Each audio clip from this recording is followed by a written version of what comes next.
nós vamos falar sobre um assunto bastante pedido, assim, bastante solicitado para mim, né? Então eu resolvi trazer esse tema por tanta solicitação que tem, né?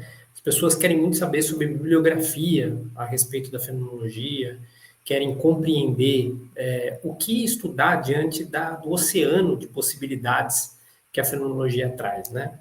E eu resolvi dar uma aula a respeito disso para deixar bem claro assim o que é mais importante vocês começarem a olhar, estudar, um guia mesmo para vocês começarem a ter uma referência de como fazer um estudo realmente profundo da fenomenologia e entender qual é o papel do estudo e como é que a gente estuda fenomenologia na prática clínica. Não é um estudo puramente intelectual, cognitivo que a gente propõe aqui, né?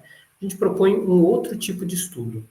É um estudo com mais profundidade, um estudo mais vivencial e um estudo de si mesmo também, né? Que é fundamental a gente fazer um estudo de nós mesmos, né? Eu sei que nesse momento, né, da humanidade, a gente vive numa era em que o único conhecimento realmente assim valorizado muitas vezes é o conhecimento cognitivo, né, o conhecimento puramente racional, intelectual, né? E eu fiz esse caminho, né? Então eu vou contar um pouco para vocês aqui como é que eu despertei, eu acordei para a prática, porque a maioria dos psicólogos clínicos estão dormindo com a teoria, estão sonhando com a teoria e não conseguem enxergar caminhos para, na prática, desenvolver um trabalho que realmente tire os pacientes de situações graves de depressão, de ansiedade, né? Então, a gente está aqui hoje para falar de prática clínica de uma forma em que a teoria ela é direcionada para a prática. Vocês vão entender um pouquinho melhor isso hoje, tá bom? Bom, vamos lá, vamos iniciar aqui.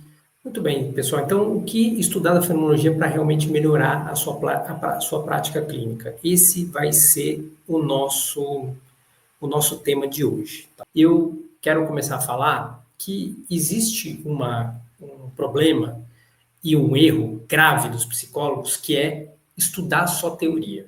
Tá? A boa parte dos psicólogos, eles só estudam teoria.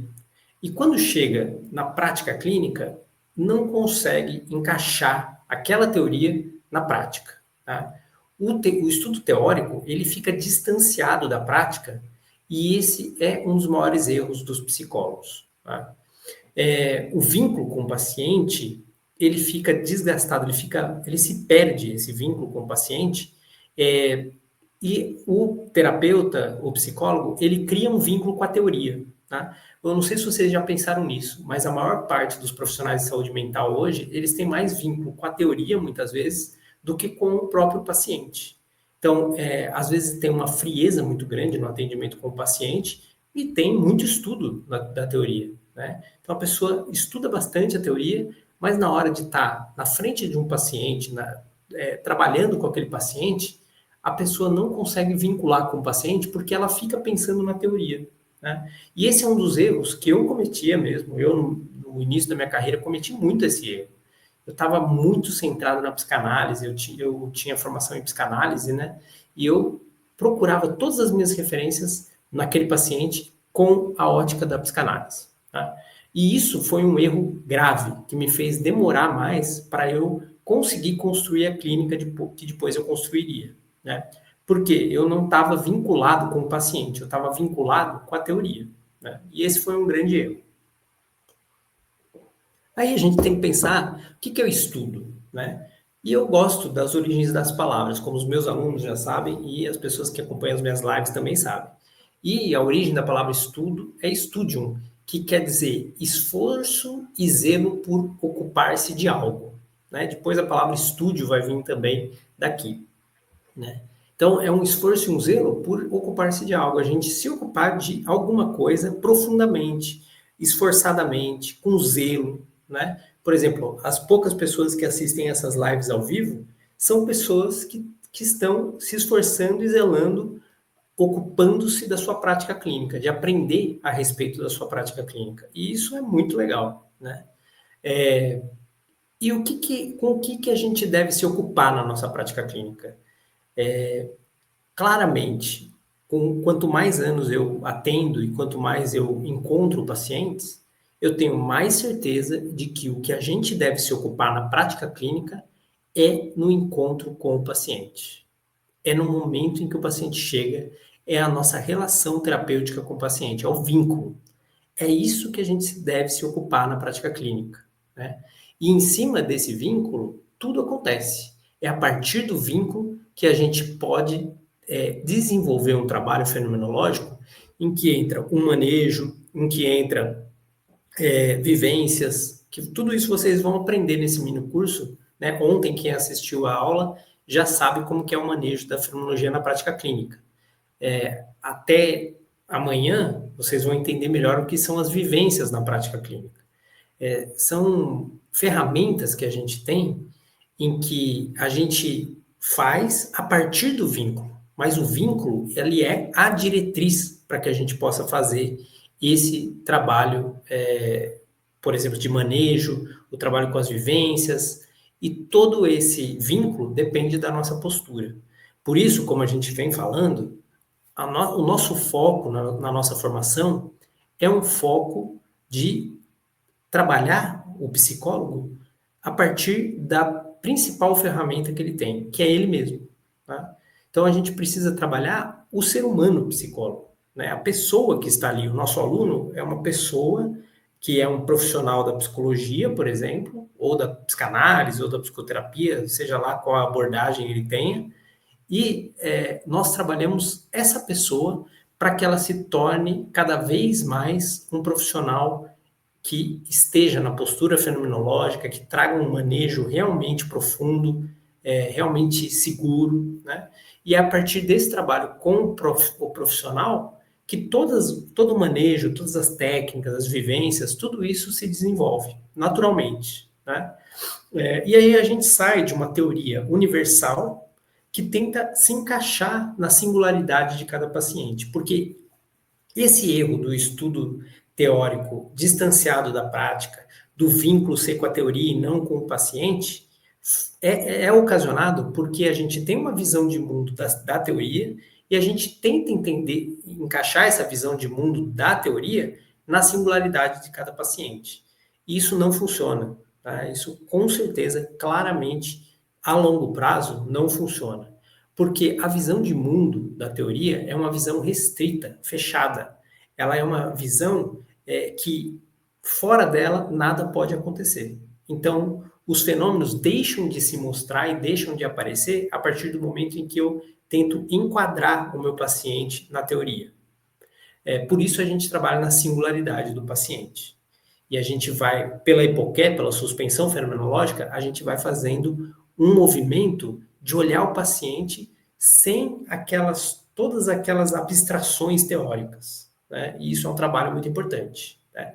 E quando eu falo o que estudar com a fenomenologia, o que estudar da fenomenologia, eu já estou tirando aqui várias coisas que não vão servir para o estudo da fenomenologia. Né? Tem muita coisa que está assim, as pessoas, os psicólogos correm atrás de estudar profundamente, se esforçam, mas no fim do dia, quando chega a prática clínica, eles vão perceber que eles perderam tempo, porque aquilo não se encaixa na realidade clínica e não funciona. Tá?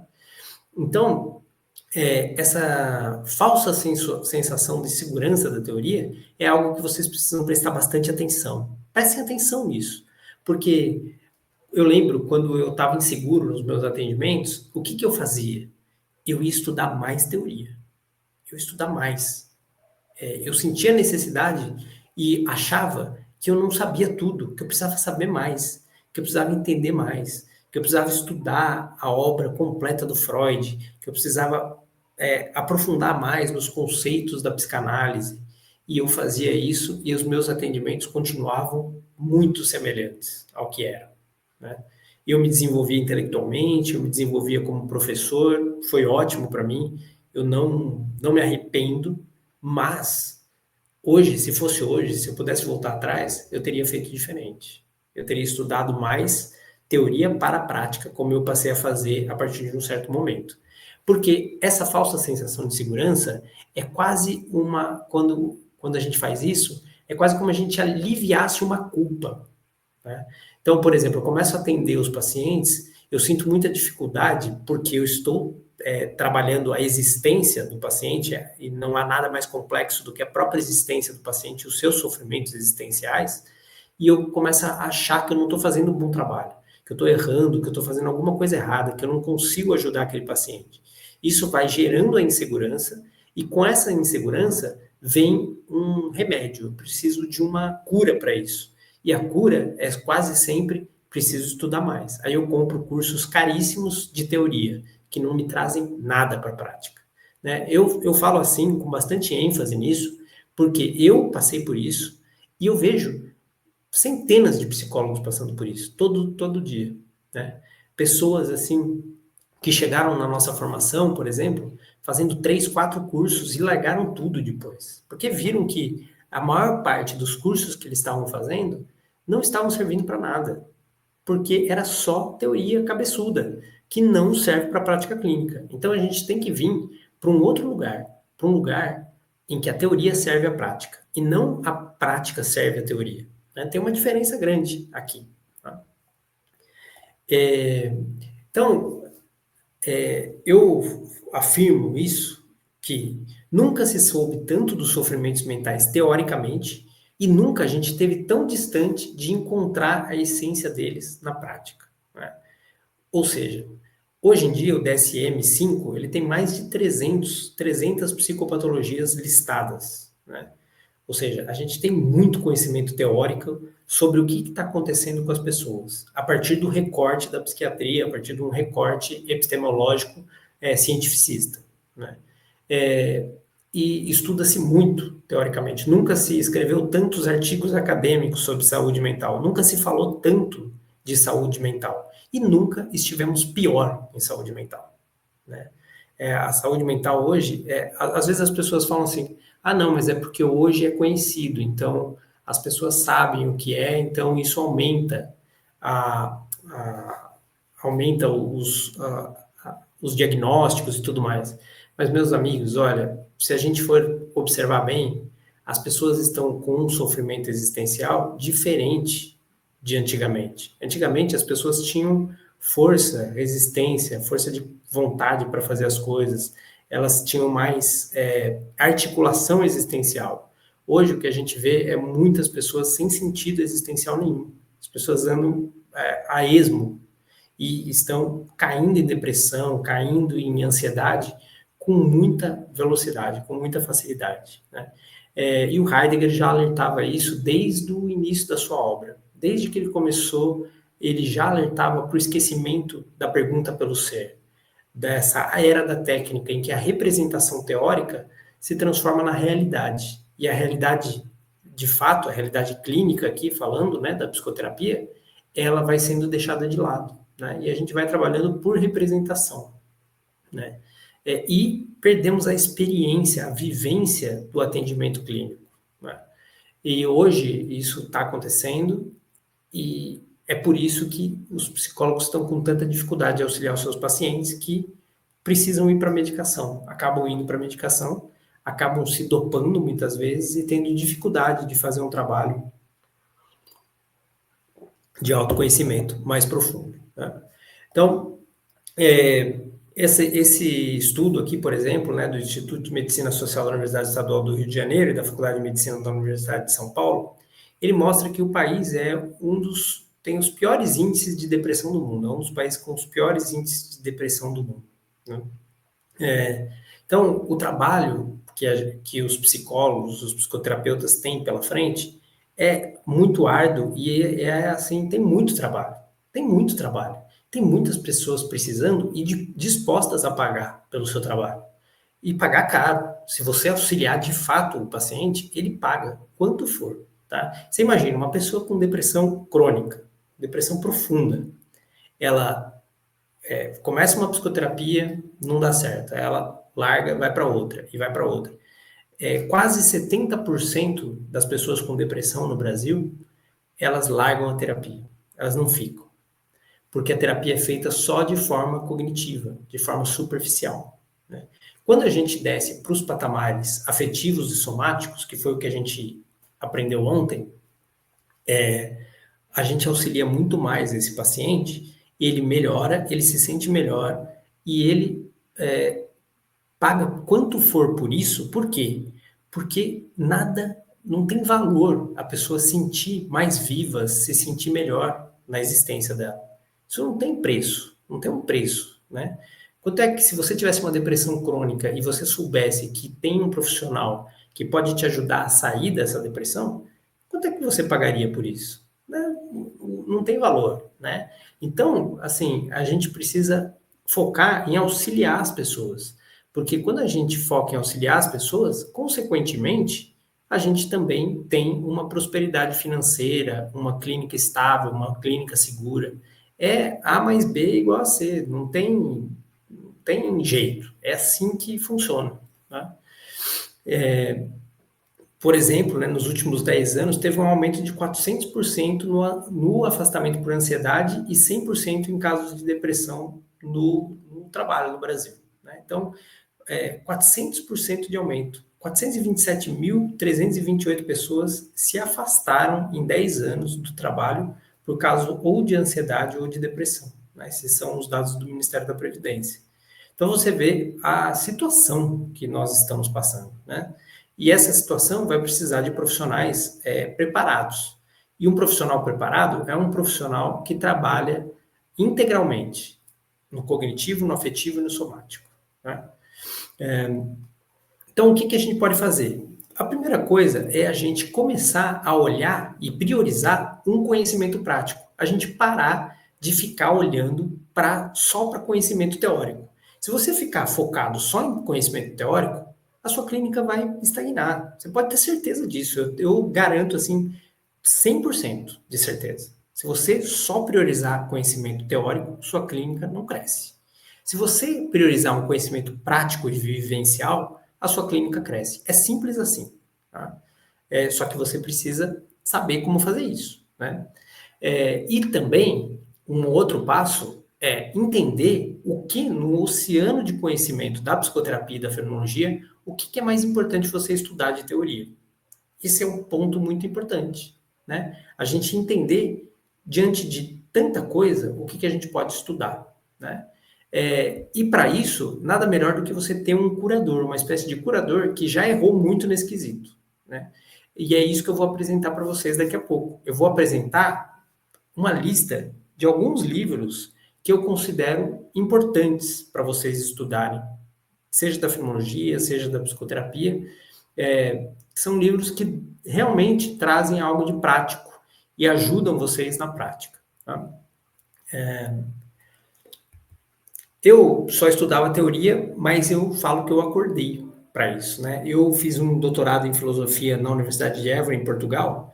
Eu recebi uma bolsa da CAPES de doutorado pleno, né? Então eu tive essa sorte, ou esse merecimento de ter conseguido uma bolsa e conseguido me dedicar durante 5 anos aos estudos, né? Aos estudos teóricos, né? Então, eu vivia numa biblioteca, né? O meu trabalho era acordar, estudar, escrever minha tese, ir para as aulas do doutorado, né? E depois dormir, e acordar e fazer isso, né? Numa cidade medieval que tinha pouquíssimas pessoas ali, então eu vivia para os estudos, né? E foi muito importante, né? E eu li muita coisa, né? Estudei muita coisa, tive contato com professores excepcionais, né? Incluindo a minha orientadora, que foi a professora Irene Borges Duarte, que é uma referência, né? Para mim e para a fenomenologia e a psicoterapia no Brasil e no mundo, né? De língua portuguesa. Então eu tive essa oportunidade que poucas pessoas têm, de ficar 5 anos realmente aprofundando no estudo, né? Só que o que eu fui percebendo? Porque eu atendia online também, ainda na época, né? Eu fazia atendimentos online E eu fui percebendo que toda aquela teoria, ela deveria ser direcionada para a prática clínica. E a minha tese de doutorado mudou de tema e se tornou uma tese de doutorado que é sobre angústia na psicoterapia, mas é sobre rearticulação de sentido na prática clínica, a partir da angústia e das tonalidades afetivas trazidas pelo Heidegger, né? Então, eu, estudando e atendendo ao mesmo tempo, fui percebendo que eu precisava mudar um pouco o conceito do que era teórico e do que era prático. Porque normalmente a gente faz um movimento de, pela teoria, enquadrar na prática. E eu fiz o contrário. Eu comecei a observar a minha prática e levar a minha prática para a minha tese de doutorado. E isso fez toda a diferença, né? Foi por isso que eu consegui também uma aprovação por unanimidade, com a nota máxima lá em Évora e com uma tese bastante elogiada pelos professores todos que leram, né? Psiquiatras, psicólogos, psicanalistas, portugueses, brasileiros e italianos, né? Foi uma banca internacional que eu defendi a minha tese. E aí, eu fui mais privilegiado ainda, porque nesse meio tempo, eu fui estudar psicoterapias corporais, como a experiência somática e o Soma Embodiment. Fui convidado para estruturar um curso junto com uma professora referência na área de psicoterapia corporal no mundo inteiro, ela atende no mundo inteiro, e fui convidado para trabalhar com traumas complexos em 5 países. E essa é uma foto, eu estou ali, né, na Polônia, onde eu fui 4 vezes para atendimento de traumas complexos, e nesses trabalhos eu fui trazendo ainda mais elementos para a minha tese de doutorado, somando ainda mais coisas, e comecei a perceber como aquele trabalho prático que eu estava fazendo, ao mesmo tempo em que eu estava escrevendo uma tese de doutorado, como aquilo era mais importante do que qualquer livro que eu tinha lido. Como as vivências que eu estava tendo ali, na prática, foram tão mais importantes, tão mais significativas, né? Então, aí eu despertei. Aí foi o meu despertar para trazer para os meus alunos, né, que eu dei algumas aulas como convidado na Universidade de Évora, no curso de psicologia, para já trazer essa coisa mais prática, né? E aí eu encontrei uma pessoa, a pessoa certa, que foi a minha esposa, a Suzana, né? Eu conheci em Portugal, ela é uma portuguesa, que estudou na Universidade de Coimbra Psicologia, né? Uma psicóloga que estudou na melhor universidade portuguesa de psicologia na época, e ela era muito prática. Então era uma profissional extremamente prática. E aquilo me chamou muita atenção, porque eu fui percebendo que ela era muito fenomenológica, apesar de ter como formação em Coimbra a terapia cognitivo-comportamental. E nós nos unimos para fazer uma teoria para a prática, né? E é isso que a gente apresenta. E, para completar, a gente abriu uma clínica juntos, em Portugal, uma clínica que no início era só nós dois, que no início nós limpamos a clínica, nós criamos tudo que tem na clínica, nós dois juntos criamos. E a gente começou a aplicar o nosso método e aconteceu isso. Em 2022, a gente teve 519 pacientes que procuraram a nossa clínica por conta desse trabalho que eu estou apresentando aqui. Então, assim, esse trabalho, ele está chegando no Brasil, ele ainda não é conhecido aqui no Brasil. Ele é um trabalho diferente, ele é um trabalho vivencial e que traz isso aqui, traz, assim, muitas pessoas vêm em busca desse trabalho, porque é um trabalho que realmente faz as pessoas se sentirem melhor, faz as pessoas saírem de depressão, fazem as pessoas terem menos sintomas de ansiedade, né? E as pessoas procuram, as pessoas chegam, né, até nós por conta disso, né? E tudo por conta de um método que mais de 300 psicólogos e psicoterapeutas já estão aplicando, que é o método Fenomenologia na Prática Clínica, né? Um método com 3 pilares: o conhecimento prático, a postura e as vivências, com supervisão e acompanhamento, e vocês vão conhecer mais desse método, né? Mas hoje, eu não esqueci do objetivo principal dessa live, né? O objetivo principal é alertar vocês para isso, de que a teoria não adianta, só a teoria não adianta. Esse é um primeiro passo, um primeiro ponto. Mas o segundo ponto é, eu vou trazer aqui para vocês uma lista de livros que são importantes, são livros que me marcaram na minha caminhada, nessa caminhada de tanto estudo teórico, e me trouxeram alguns elementos práticos muito importantes, né? Então eu vou trazer para vocês isso, para vocês perceberem que não é para deixar de estudar questões teóricas, né? A gente pode continuar estudando teoria, mas a gente precisa focar a nossa visão teórica para aquilo que está acontecendo na nossa realidade prática, porque senão não adianta nada. Senão o estudo teórico ele é vazio, né? A gente precisa dar um sentido prático para o estudo teórico, né? Porque teoria sem prática, na prática clínica, né? Eu estou falando de clínica aqui. Teoria sem prática não serve para nada. Para nada. Tá? Então, a gente precisa fazer a teoria servir a prática. Né? Quando a teoria serve à prática, é outro patamar de trabalho, é outro patamar de psicólogo que a gente tem. Né? Como a gente vê com os nossos alunos que seguem o método. Então, vamos lá. Vamos falar um pouquinho dessa bibliografia. Eu vou colocar aqui, deixa eu ver. Tá dando para ver aí? Vocês conseguem ler bem aí o mapa mental? Falem um sim aí, se vocês puderem, tá? Eu acredito que sim, pelo que eu estou vendo aqui, dá para ler bem. Quem está no Instagram, se quiser ir lá para o YouTube, fenomenologia.clínica, põe Fenomenologia André Toso, vocês encontram lá e vocês conseguem ver o mapa mental. Aqui vocês vão me ouvir falando, eu também vou falar o nome dos livros, né?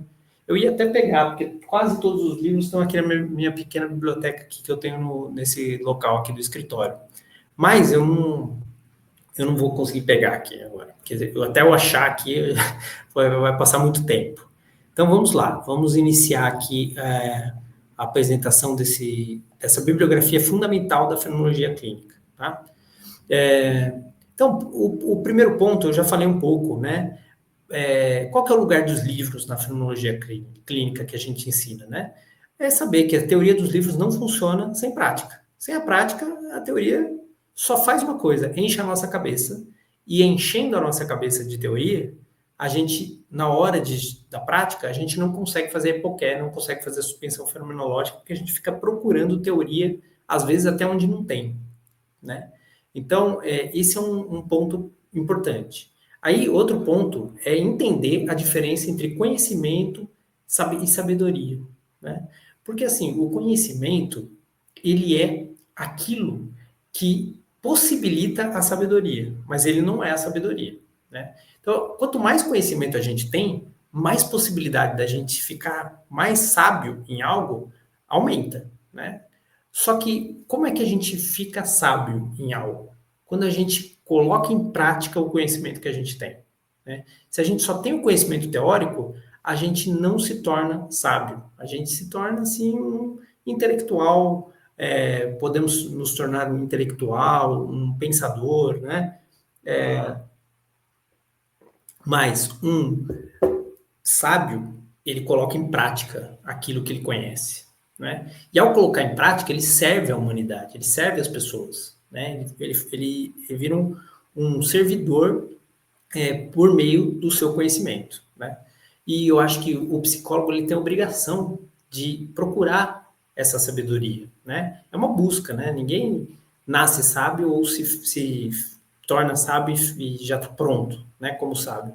Mas é uma busca a gente ir colocando conhecimento em prática para a gente ter cada vez mais sabedoria para auxiliar as pessoas, né? Então, primeiro ponto é esse, e aí a bibliografia da fenomenologia clínica, ela tem que ser separada em 3 pontos. Eu separo ela em 3 pontos, tá? Para organizar no nosso pensamento. Ela pode ser separada como filosófica, porque a fenomenologia é um método de investigação filosófico, então nós precisamos ter algum conhecimento filosófico, né? Ela precisa ser separada em prática clínica, porque nós estamos falando que esse conhecimento filosófico tem que ser inspirador para a prática, e também um outro ponto é a neurofenomenologia. Por quê? Porque pela neurofenomenologia a gente consegue trabalhar os 3 pontos da integração do ser no mundo, que é as memórias cognitivas, as memórias afetivas e as memórias somáticas, que é o modo que a gente trabalha para chegar na profundidade da raiz das questões existenciais do paciente, né? Então, para vocês terem uma ideia, isso aqui é, assim, uma introdução da introdução, tá? A gente está preparando um guia de leitura, né? Um guia de livros da prática clínica, uma biblioteca mesmo, assim, aos poucos, né? Que vai estar dentro da nossa proposta da Black Friday, aí, da Black Vitalícia que a gente está fazendo, mas aqui é só assim, um pouquinho para vocês começarem a compreender quais livros que vocês podem iniciar. Uma coisa bem introdutória, tá, pessoal? Bem introdutória mesmo, tá? Então, no filosófico, né, o livro mais importante para a prática clínica, na minha visão, depois de tudo que eu li, depois de tudo que eu aprendi, depois de tudo que eu vivenciei, tanto na academia quanto na prática clínica, chama-se Seminários de Zólico, do Heidegger, do Martin Heidegger. Tá? Por que que ele é tão fundamental? Porque ele é o livro em que o Heidegger vai apresentar para psiquiatras e psicanalistas, porque na época não existia psicólogo, né? Eram psiquiatras e psicanalistas. Ele vai apresentar para essas pessoas o seu pensamento, né? E vai linkar o seu pensamento com a psicoterapia. É o único livro, é o único registro que a gente tem do Heidegger falando de psicoterapia. Tá? Então, esse livro, ele é fundamental. Tá? E me espanta bastante o quanto ele é negligenciado no meio da fenomenologia. Porque as pessoas estudam, às vezes, muitas coisas, o Ser e Tempo, por exemplo, né? E até estudam os seminários de Zólico, mas existem coisas dentro do seminário de Zólico que são ouro puro, né? Então, para começar, né, a maneira como Heidegger fala a respeito do que a gente chama hoje de transtornos mentais. Ele chama de privações existenciais. É um termo que a maioria nunca ouviu falar sem ser aqui comigo, né? A maioria das pessoas não aprendeu isso na faculdade, né? Mas o Heidegger chama de privações existenciais. Então, por que ele chama de privações existenciais? A gente precisa entender isso, né? Não é o caso aqui, eu não vou falar dos conceitos dos seminários de Zólico, isso você encontra no meu canal do YouTube, você pode encontrar isso lá. Mas privações existenciais é um termo que a gente não ouve. Ele linka a psicoterapia com os termos de espacialidade e temporalidade, coisas que também não são faladas muitas vezes. Ele linka a psicoterapia também com as tonalidades afetivas, né? E com outros termos muito significativos para a prática clínica que muitas vezes não são aprofundados. Eu diria que se a gente quiser fazer uma teoria a respeito da prática clínica do Heidegger sem passar pelos seminários de Zólico, não vai funcionar bem, né? Eu tive assim o privilégio de estudar num lugar que dava essa ênfase, que foi a Associação Brasileira das Análises. Eu fiz alguns cursos lá, há muitos anos, né? Bem no início da minha carreira, ainda era jovem na fenomenologia, e tive a sorte de estudar lá, porque lá o Medard Boss participou da fundação praticamente, né? Que esse livro, para vocês entenderem, se vocês nunca ouviram falar, né? É um convite do Medard Boss, que é um psiquiatra, um dos criadores da Daseins Análise, né? Que convidou o Heidegger para dar alguns seminários na sua cidade, na cidade onde ele morava, que era Zolikon, na Suíça. E esse livro, ele é o registro desses encontros. Então, ele é um livro de diálogos, né? E nós, o ano passado, fizemos um grupo de estudo dos seminários de Zolikon, com mais de 40 psicólogos que participaram, né? Foi um grupo de estudo em que a gente leu do início ao fim o livro, né? A gente leu todo o livro e eu fui explicando, e as pessoas foram perguntando, e a gente gravou isso. Então, isso está gravado e está acessível, né, para as pessoas que são nossos alunos da formação avançada. Então, é um livro que é fundamental. Se você não conhece o Seminário de Zolicon, é bom pensar em conhecer, porque esse livro, sim, é importante para a prática clínica, né? Mas sempre com aquele olhar. Eu li o livro com a visão prática. E é isso que eu faço no grupo de estudo também. Eu trago reflexões da prática clínica. Tá? Outro livro, né, o mais importante da filosofia para a prática clínica aqui que a gente está falando, de filosofia pura, né, é Ser e Tempo, de 1927, do Heidegger, que é um livro em que todos os conceitos necessários para entender por que a fenomenologia chegou e alcançou tão profundamente a psicologia, por que aconteceu isso. É nesse livro que a gente consegue entender isso. Né? E Ser e Tempo é considerado uma das obras mais difíceis, filosóficas mais difíceis que existem. Né? E eu vou contar para vocês como é que eu li a primeira vez Ser e Tempo, porque eu li várias vezes Ser e Tempo. Primeiro, eu fiz 5 anos de grupo de estudo com o professor Marco Antônio Casanova, praticamente 5 anos. Né? Numa época em que tinha pouquíssimas pessoas. Tinham 3 pessoas no grupo de estudo, 4, chegava a 4, assim. E a gente ficou muito tempo lendo com o professor Marco Antônio Casanova, que tem uma facilidade pedagógica muito grande para explicar a teoria, né? E tem essa capacidade também de trazer para uma linguagem mais acessível, né? Apesar da complexidade. Aí depois, como é que eu li esse livro? Eu fiz um combinado comigo mesmo que eu ia ler 10 páginas por dia de Ser e Tempo, até eu terminar o livro. E eu fiz isso, eu consegui essa proeza, né? E foi um pouco antes de eu ir para Évora para fazer o meu doutorado. Então, eu cheguei em Évora, eu já tinha lido o livro, já tinha feito todo esse grupo de estudo, e isso me ajudou muito. Se eu não tivesse feito isso, eu não teria conseguido fazer minha tese de doutorado lá, com certeza. Né? E nesse livro, o psicólogo não entende nada se ele não tiver alguma base filosófica. E se não tiver um professor. Sem professor, é muito difícil, é quase impossível. Assim, a pessoa tem que ser genial para ela conseguir, um psicólogo, né, que não tem nenhuma base filosófica, para ele conseguir sozinho desbravar Ser e Tempo. Né? Então, não é uma possibilidade, às vezes. Né?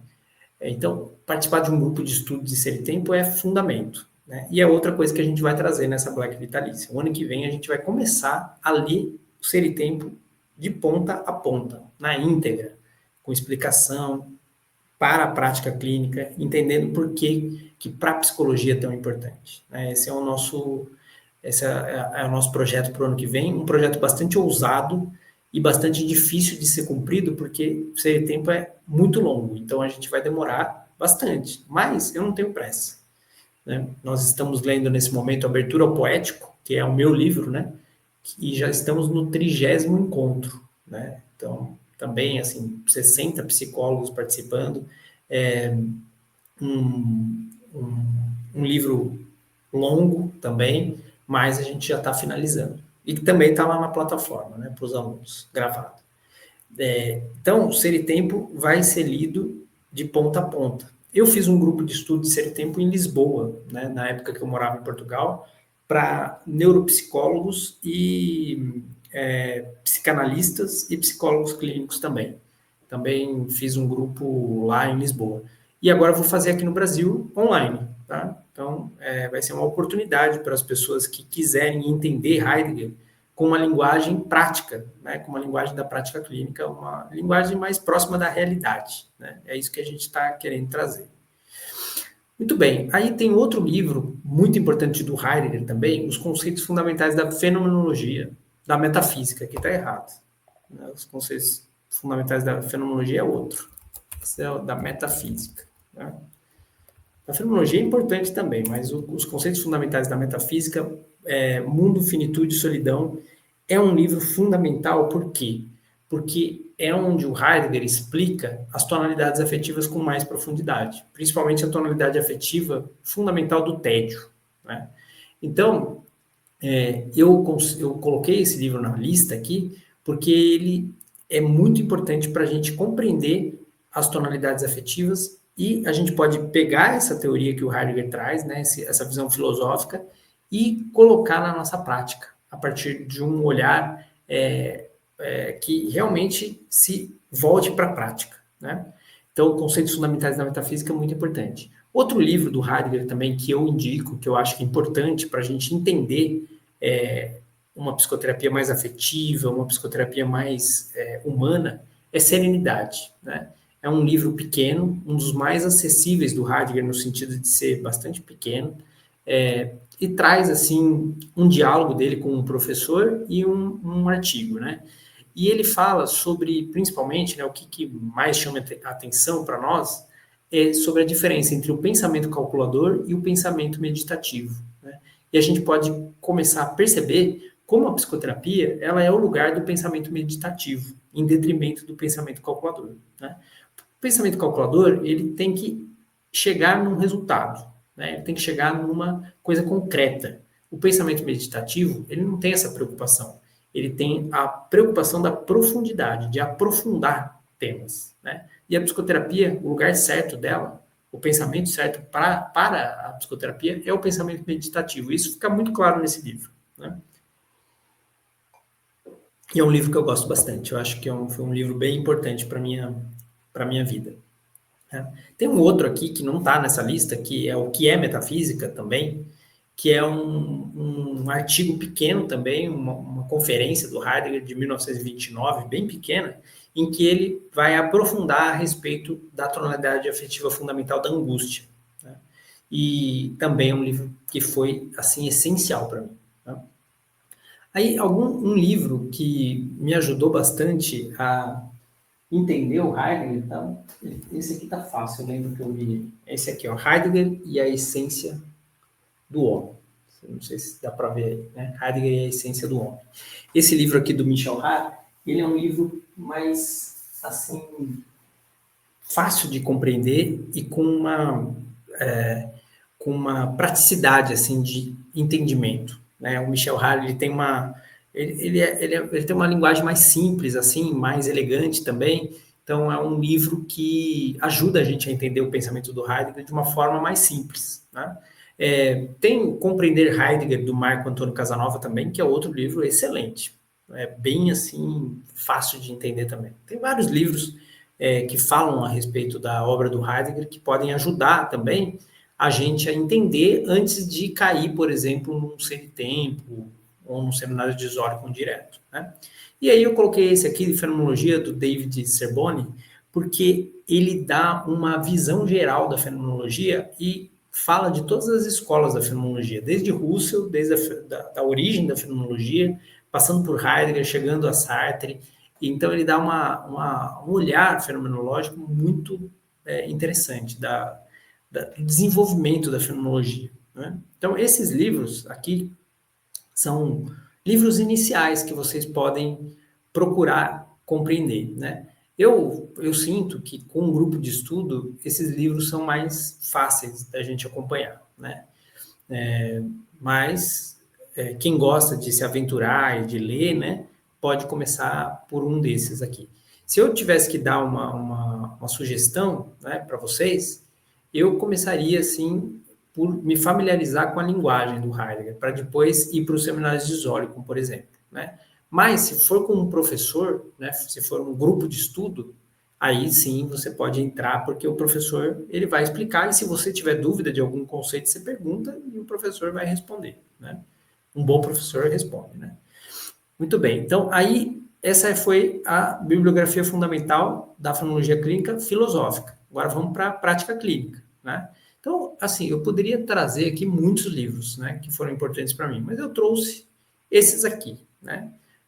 O primeiro que eu trouxe é do Medler-Boss, porque o Medler-Boss, para mim, é o principal autor que conecta a psicoterapia com o pensamento do Heidegger. É o que eu mais gosto. Eu acho que é o que é mais próximo daquilo que eu também concordo, né? Então, Culpa e Libertação é um texto do Medler-Boss que vai trazer, assim, muita riqueza para a gente entender a prática clínica pelo olhar fenomenológico do Heidegger e pelo olhar da fenomenologia hermenêutica, pelo olhar da fenomenologia existencial, né? Então, tem, assim, exemplos clínicos, tem uma visão de alguém que realmente era um prático, né? O Madeleine Boss, ele realmente era um psicanalista antes, né, de conhecer o Heidegger, e ele fez terapia com o Freud, inclusive, né? Ele foi paciente do Freud. Então, ele tem essa ligação profunda com a prática. E ele foi estudar Heidegger, descobriu Heidegger durante a Segunda Guerra Mundial, se interessou, escreveu uma carta para o Heidegger respondeu e eles se encontraram e fizeram a conexão do pensamento filosófico do Heidegger com a psicoterapia, né? Então, ele é o grande responsável por essa ponte. Assim como Ludwig Binswanger, que escreveu Sonho e Existência, que é um dos livros também que me marcaram, porque ele conecta a psicanálise com a fenomenologia do Heidegger, e foi por aí, mais ou menos, que eu entrei para a fenomenologia, né? Foi a partir desse livro do Binswanger, né?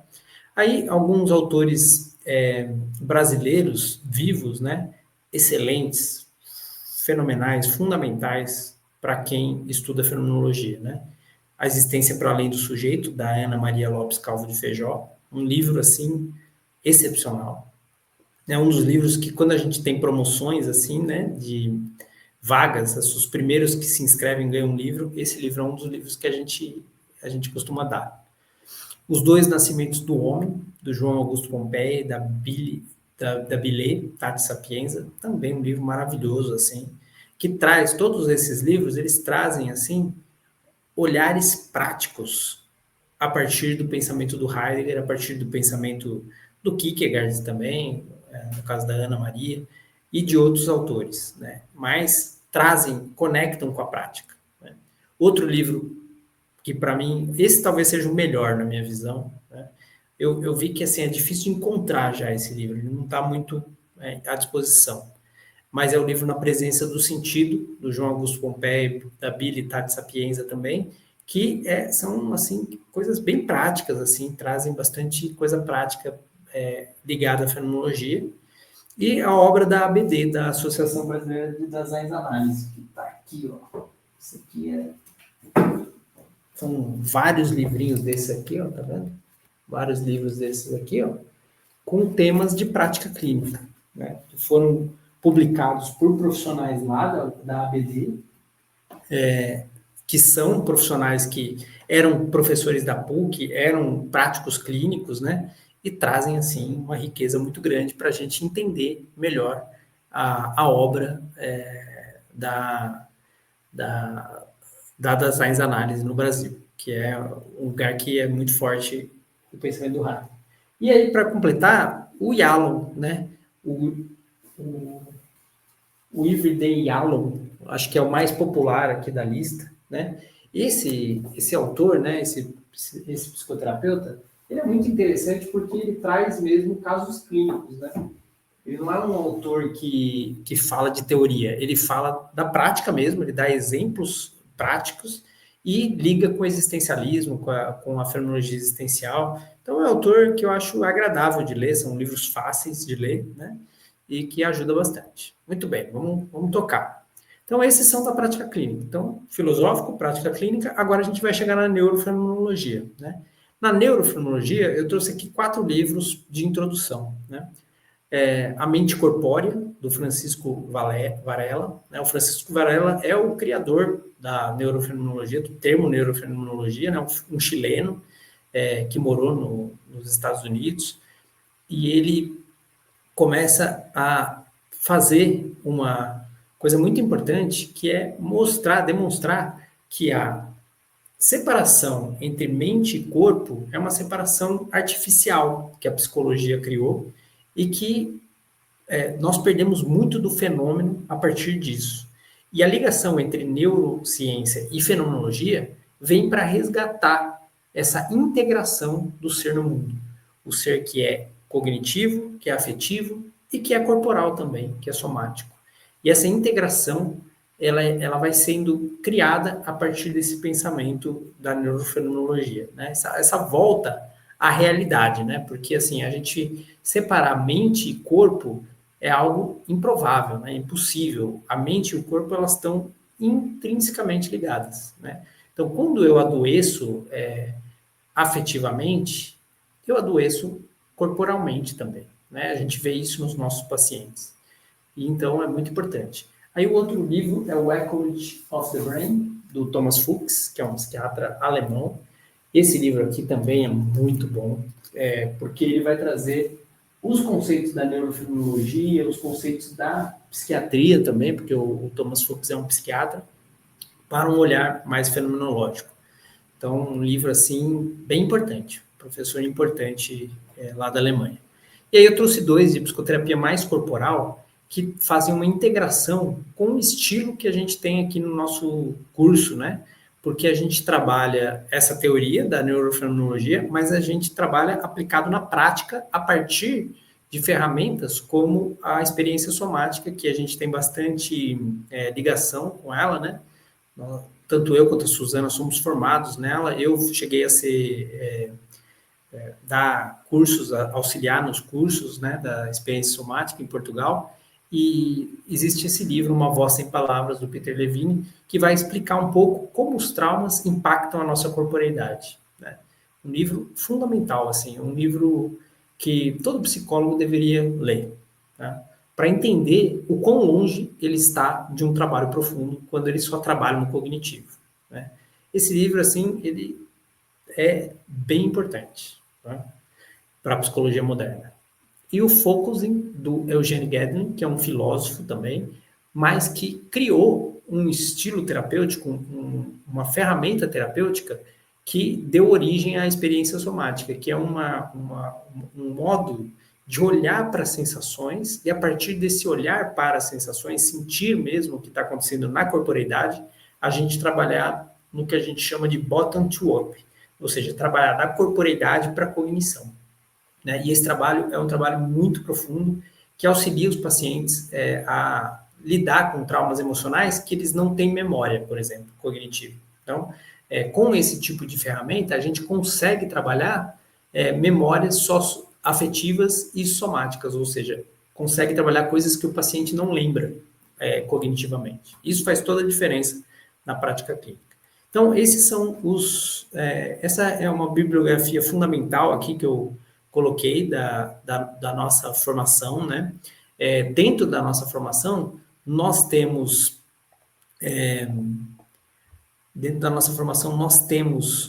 dois grupos de estudo gravados já, que é o Seminário de Zólico e a Abertura ao Poético, né? Que é a minha obra. Vamos começar também o Ser e Tempo e estamos criando, né, nesse momento, uma biblioteca de guia de leitura, para quem se interessa mais por essa área também, mais teórica. Tá? Então, pessoal, lembrando que esse curso que eu estou dando, esse mini curso de Fenomenologia na Prática Clínica, do básico ao avançado, ele é um mini curso que tem relação com a live de revelação da nossa Black Vitalícia, que vai ser segunda-feira às 8 da noite, no mesmo horário que essas lives estão acontecendo. Nessa live, eu vou falar diretamente qual é a nossa proposta para que você venha, se torne aluno da formação avançada em fenomenologia clínica, de uma forma uma oferta bastante rara, sabe? A gente está trazendo algo que é inédito na psicologia. Tá? É inédito, porque é uma formação completa, com guias, assim, com coisas que o psicólogo, tendo esse acesso vitalício a isso que a gente vai apresentar, ele praticamente não precisa mais comprar nenhum curso de psicologia clínica, porque ele tem tudo que ele precisa lá dentro, né? A gente está criando, assim, algo que realmente estruturado, que realmente dê direção para vocês trabalharem de forma profunda e que tenha uma clínica realmente de referência, que auxilie as pessoas, porque esse é o nosso objetivo, é auxiliar os psicólogos a auxiliar cada vez mais pessoas, né? Então, continuem ligados. Amanhã, vou até colocar aqui para eu lembrar, Amanhã a gente tem a aula 5 passos para criar uma clínica estável, segura e de referência com a fenomenologia. Então a gente vai trazer os 5 passos principais que você precisa dar no seu desenvolvimento para você realmente ter uma clínica estável, uma clínica segura, uma clínica de referência, porque foi o que a gente construiu e é o que a gente ensina os nossos alunos a fazer, né? Então, o aluno que entra hoje na formação avançada em fenomenologia clínica, ele, muitas vezes, em poucos meses, ele já sente a diferença, né? Ele já começa a perceber uma diferença na segurança, uma diferença no feedback dos pacientes, que começam a gostar da terapia mais do que gostavam antes. E esse é o nosso objetivo, é que você construa também uma clínica estável, uma clínica mais segura e de referência com a fenomenologia, tá bom? Então continue nos acompanhando aí, grato pela presença de quem pôde estar ao vivo e tudo de bom para vocês, tá? Eu vejo vocês aí na próxima live, que é amanhã às 20 horas. Um abraço e até a próxima.